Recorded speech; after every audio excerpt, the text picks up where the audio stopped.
Agora falando um bocadinho mais da vossa experiência enquanto docentes, como é que está a ser essa experiência de lecionar uma disciplina a alunos de licenciatura?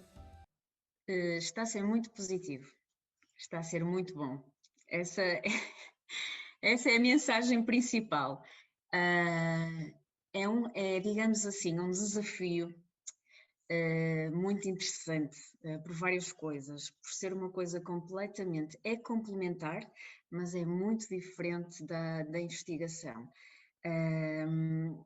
Nós na investigação, o caminho que fazemos é de afunilamento, ou seja, nós vamos especializando-nos cada vez mais, certo? Os nossos temas vão ficando cada vez mais reduzidos, desde mestrado até doutoramento ao pós-doc. Só que ao nível do conhecimento que nós temos de transmitir aos alunos, principalmente ao nível da licenciatura, não é precisamente um conhecimento afunilado, é um conhecimento bastante mais geral, mais global, quer a nível de tempo, quer a nível de espaço. E isso tem dado, digamos assim, uma perspectiva muito interessante, mesmo a nível pessoal e mesmo até para a minha própria investigação, porque muitas vezes nós afunilamos tanto que nos esquecemos de ver, digamos assim, os grandes quadros. Deixamos quase de ver os contextos. Ficamos tão presos e tão especializadas em determinado aspecto da história que às vezes esquecemos o que está à volta.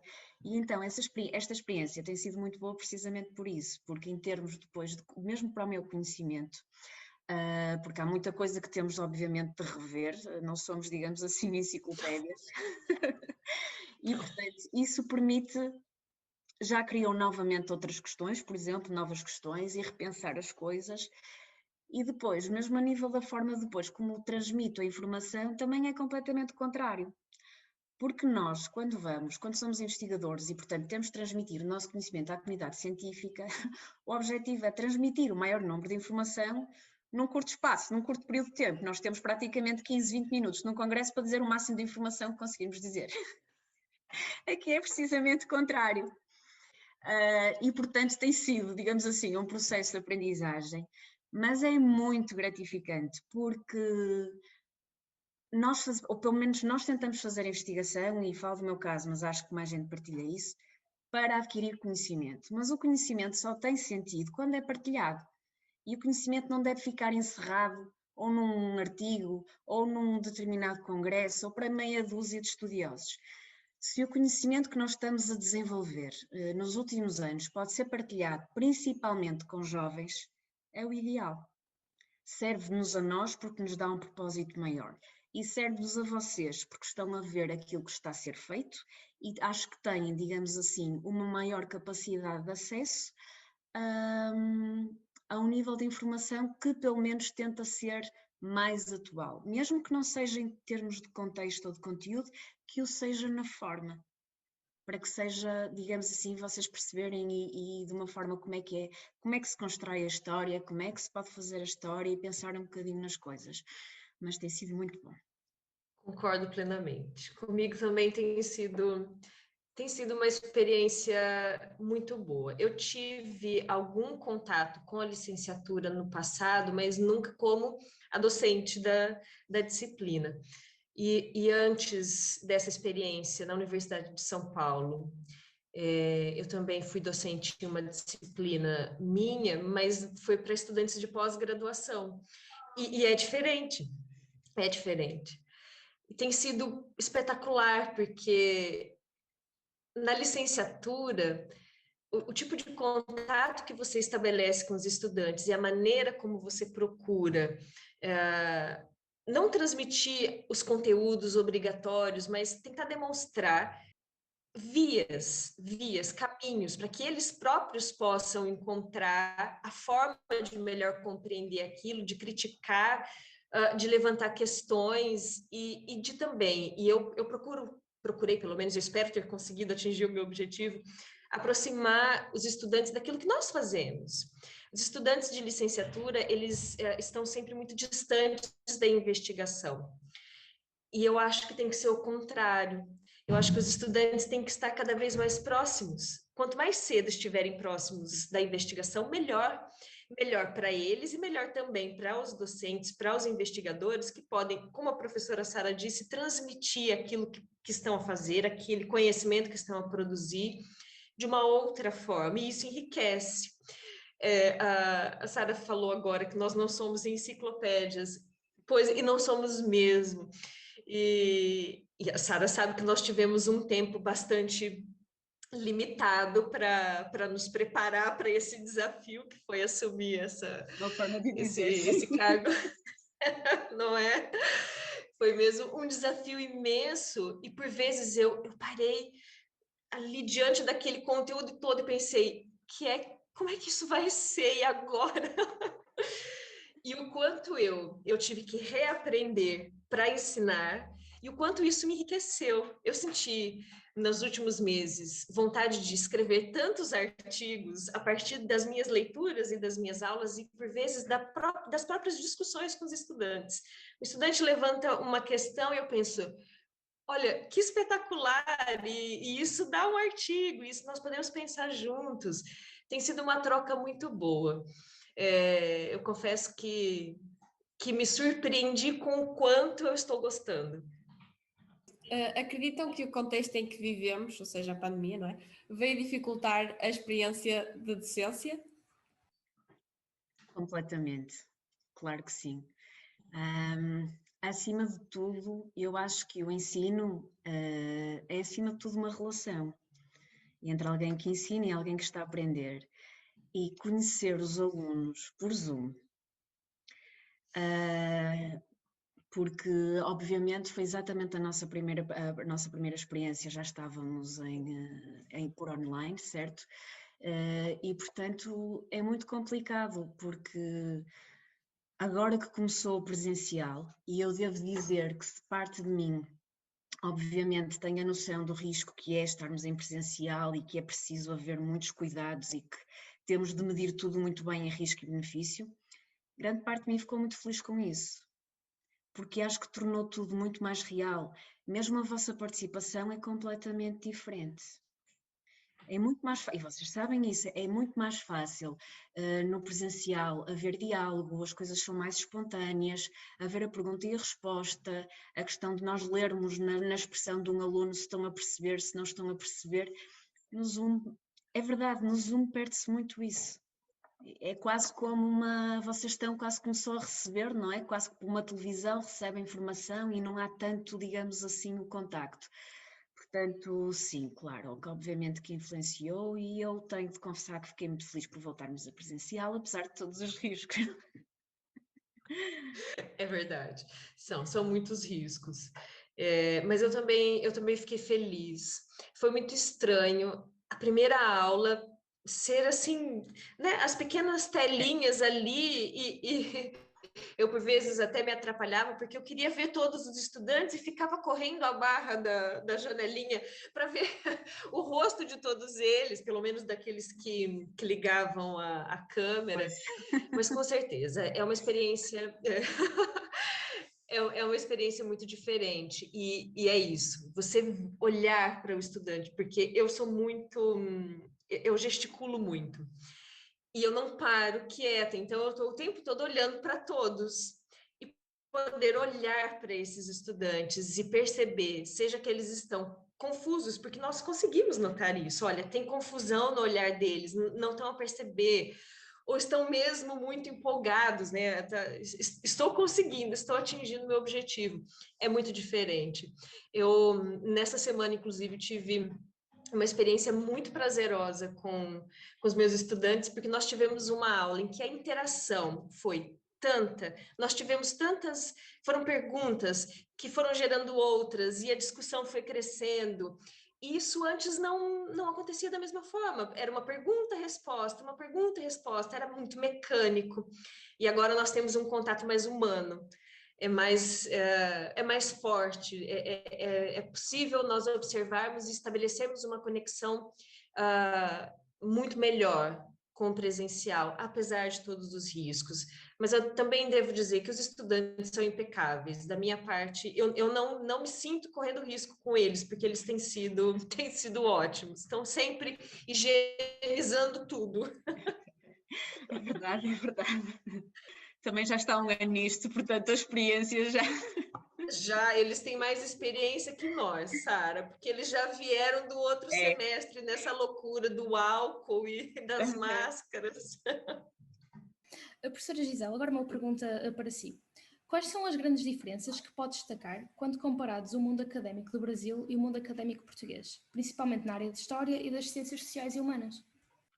Essa é uma pergunta. Quando vocês enviaram a pauta e eu li, eu pensei, olha que interessante. É uma pergunta que eu escuto com muita frequência, de formas variadas, claro, e ela é muito complexa. Por quê? Primeiro, porque nós não podemos falar de um ambiente acadêmico no Brasil. O Brasil é muita coisa. O Brasil é muita coisa. E o ambiente acadêmico no Brasil também. A diversidade é muito grande e por isso nós temos sempre que observar os contextos específicos. Então, o que eu consigo dizer para vocês, dos contextos nos quais eu estive inserida? A minha formação de base, ela foi feita no interior sul do Brasil. Eu sou do sul.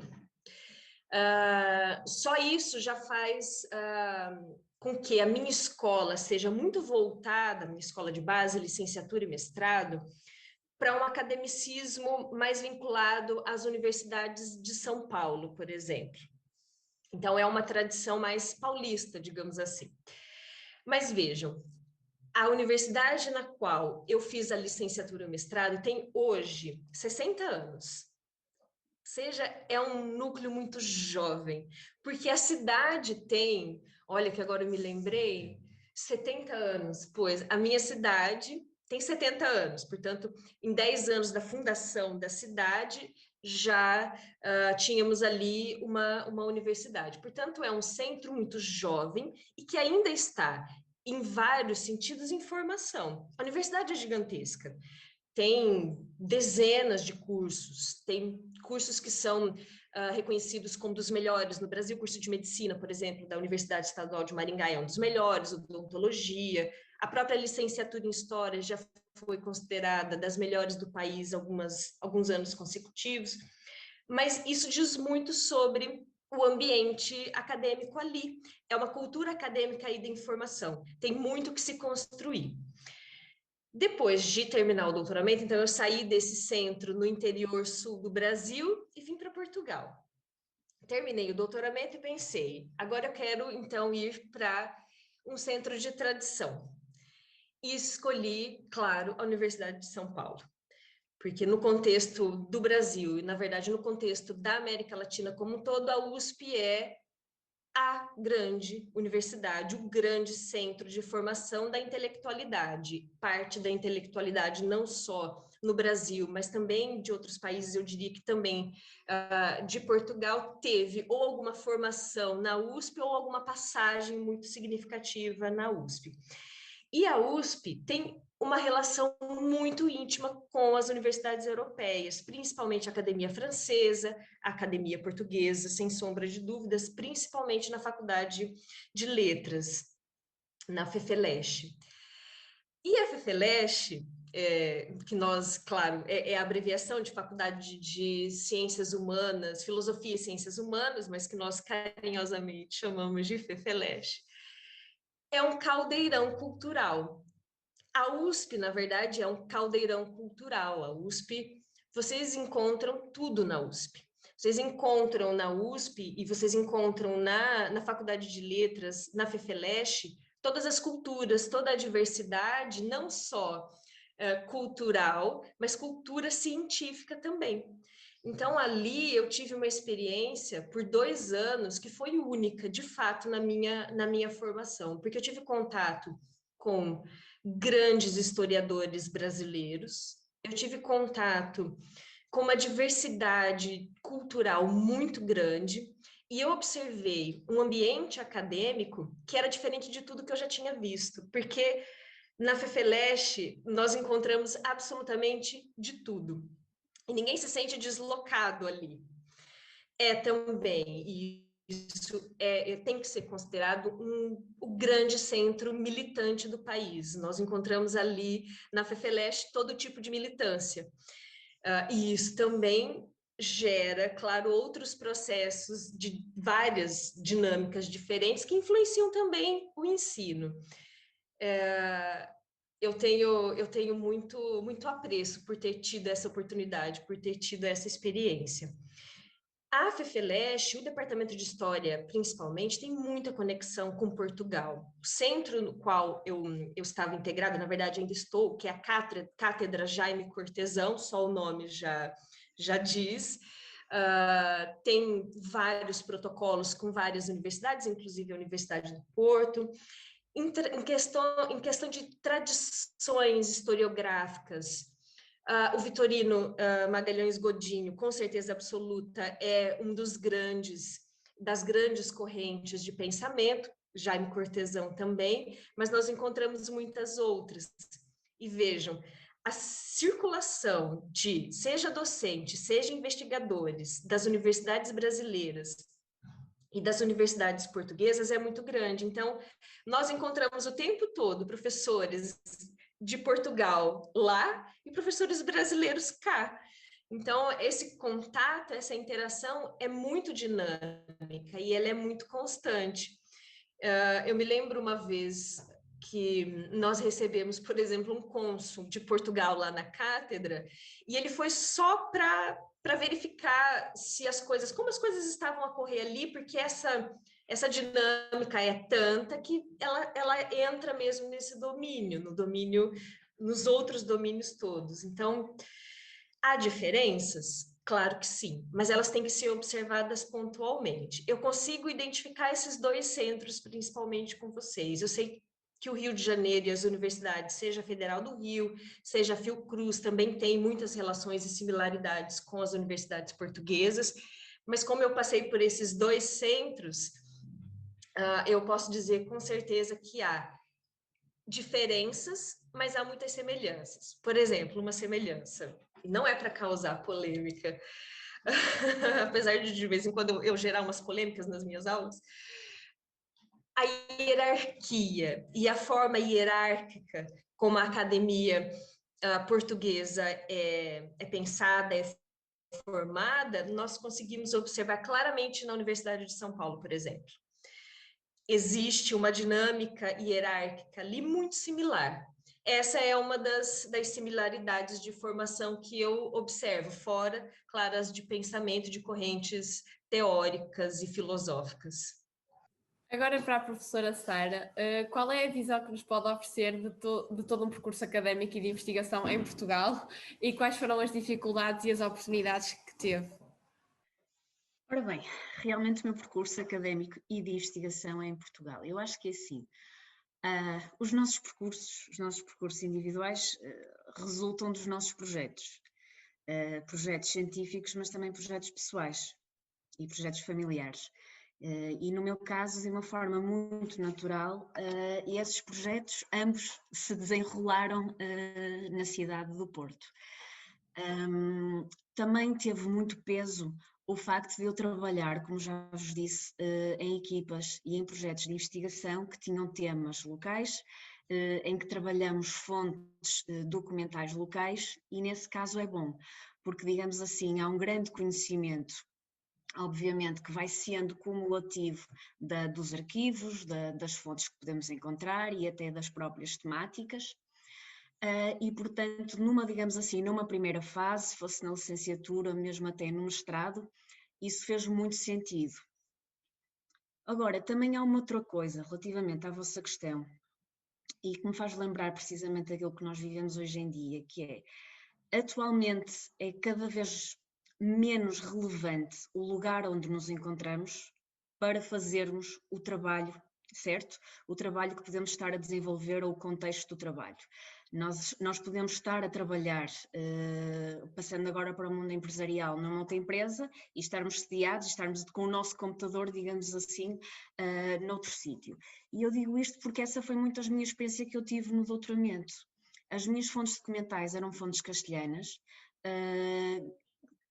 digamos assim, toda a equipa que trabalhava comigo estava lá fora e eu passava muito tempo lá fora a apresentar os meus trabalhos, embora, digamos assim, eu trabalhasse a partir do Porto. E, portanto, esta questão da vantagem e da desvantagem tem muito a ver com a forma como, digamos, com estes desafios e com estes projetos, e vocês percebem que cada vez mais nós conseguimos ter interações com gente que está do outro lado do mundo e conseguimos, por exemplo, eu durante o meu doutoramento, apesar de estar cá, senti-me muito, isto pode parecer um pouco estranho, mas senti-me muito mais próxima daquilo que se fazia e da comunidade científica internacional do que nacional. Muitas vezes gostava muito mais de apresentar o meu trabalho cá, não era tão bem, digamos assim, aceite. E isso também, digamos assim, vai influenciando este tipo de percursos. Agora, em termos digamos assim, de vantagens e desvantagens, tem mais a ver connosco, tem mais a ver com a nossa capacidade de resiliência e tentar transformar tudo aquilo que pode ser, digamos assim, uma desvantagem a nosso favor. E hoje em dia as tecnologias são ótimas para, digamos assim, fazer reduzir as desvantagens que possam aparecer. Verdade. Pronto, professoras, queríamos agradecer a vossa colaboração e participação neste podcast de Café com História. Mas antes, a nossa pergunta icónica do nosso podcast, que no caso é como gostam do café e como gostam da história. Ora bem, eu acho que é de formas um bocadinho diferentes, quase opostas, eu diria. Eu gosto muito de café, o café tem que ter sempre açúcar. Eu gosto muito de coisas doces, eu lamento, isto não devia dizer, mas é verdade. E se tiver ou canela ou cappuccino, eu adoro tudo o que se possa fazer com o café. A história não. Eu gosto da história sem aditivos. Gosto da história sem tudo o que seja artificialismo. Gosto da história simples e honesta. Acho que nisso é um bocadinho diferente do café e uma história que digamos assim, que se baseia essencialmente nos testemunhos e nas fontes documentais e que não tenta ler mais do que o que lá está, que é uma história um bocadinho difícil de fazer, mas é das mais ricas. Mas o café é com açúcar. Pronto, o meu tem sempre que ser com leite. Não tomo café puro. Sempre com leite. Eu venho de uma região que é cafeeira, portanto, meu avô trabalhava com isso, meu pai, no início da vida, da juventude dele também. Eu cresci no meio de pés de café, portanto, o café está em mim, mas sempre com leite. Já criança, quando a minha mãe já não me dava mais leite no biberão, era leite com café. Portanto, eu tomo leite com café, não é nem café com leite. E a história para mim tem que ser sempre circular, sempre, e transdisciplinar. Eu não consigo fazer história e eu não consigo ver a história sozinha. Eu acho que nós precisamos sempre desse olhar múltiplo. Nós precisamos sempre agregar perspectivas, agregar objetos outros. Nós precisamos sempre olhar transversalmente para a história, mas principalmente sempre em movimento, sempre em circulação, nunca num lugar só.